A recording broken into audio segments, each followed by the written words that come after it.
In this video tutorial, I'm going to share to you on how you can factory reset your Windows 11. So let's get started. So you just have to click on the start button and there you can find settings. Click on that, or you can directly make a right click at the start button and select settings to open the settings window. And here in the list of options on the left pane, we have to simply locate system. That's under home. So click on system. Then we need to scroll down, and here we can find the option recovery, reset, advanced startup, and go back. Click on that. Under recovery options, here you can find reset this PC. So you will be asked to choose to keep or remove your files, then reinstall your Windows. So click on the reset PC button.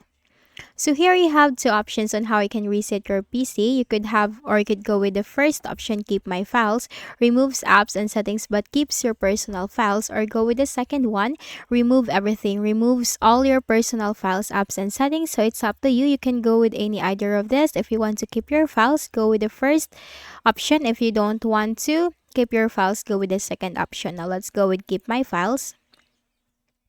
And this is getting things ready. Now you have two options on how would you like to reinstall your Windows. You can go with cloud download if you are connected to an internet connection. You can go with cloud download, but if not, you can go with the second option, which is local reinstall. And you just have to simply click on any of these options. And then this will restore apps and settings which came with this PC, download and reinstall Windows. You just have to click on the next button and this will start to reset your PC. And after it will reset your PC, then your PC will be as fresh as brand new. So that's it. So I hope this video helped you. Kindly please do not forget to hit the like button and subscribe to this YouTube channel for more tutorials like this. Thank you for watching.